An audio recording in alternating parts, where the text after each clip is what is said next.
Rosemary's Baby. That was a hell of a read. I didn't expect it to go so smoothly, to be so captivated, and to have it finished in, what, 2-3 days. It's only a 7 hours audiobook format, 7 hours read. The artist, the actor doing the reading was wonderful. So surely that was the reason why this worked so well.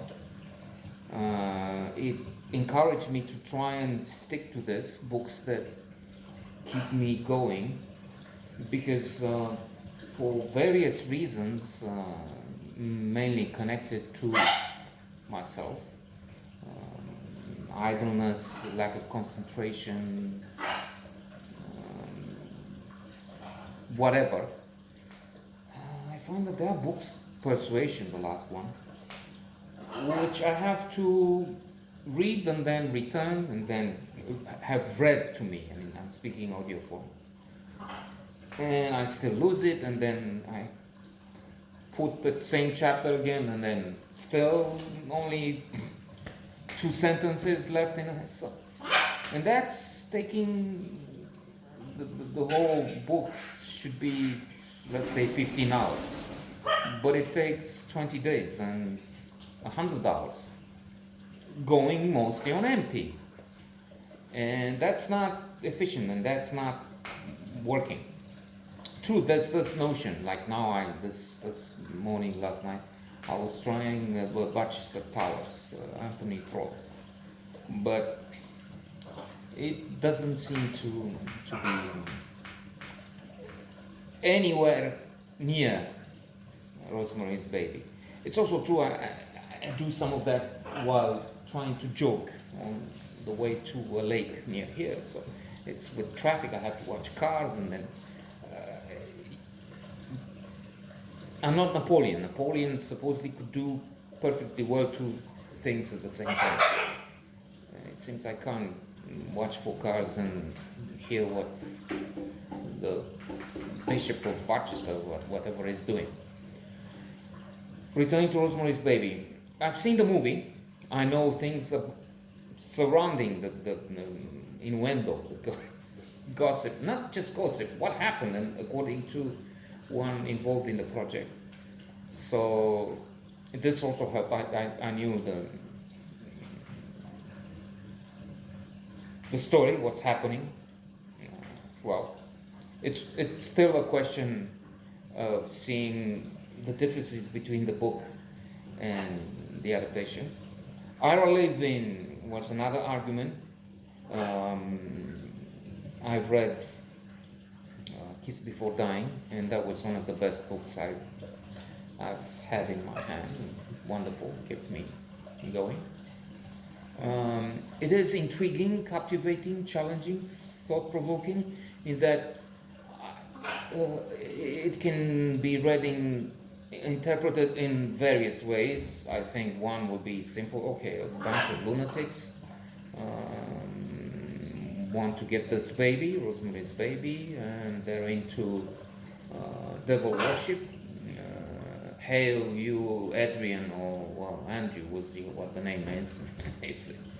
And then all kinds of tricks along the way, the charm, the plants, the raw meat the woman is eating, the pregnant mother is Rosemary, is eating the heart of a chicken raw. She realizes that, and then she throws what's left in the garbage. There's a cabal, covenant, a group of people. There's another interpretation that yes, there's witchcraft, and yes, through the power of their negative minds or devil worshipping minds, they get that actor blind.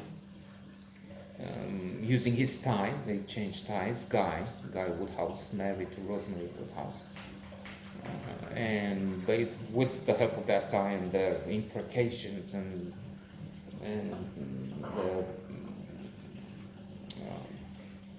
spells,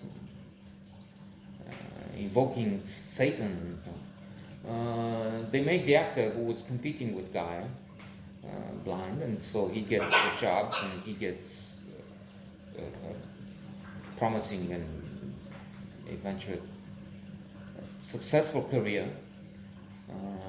He wants to, it is the myth of Faust, a pact with the devil. So I'll give you this baby of mine. Well, even if they say it's in fact Satan who is the father. Year one. When the son of Satan was born, and they will be ready and waiting for the son of Satan to make up for what the devil worshippers suffered from the other side, the God-fearing populations. The pact, you'll have this son, baby, to you, for you, and then a career, a success, soulful success. There's a notion of sacrifice. Jordan Peterson speaks a lot about that in his 12 Rules for Life and lectures available on the internet free. And a successful, wonderful book which had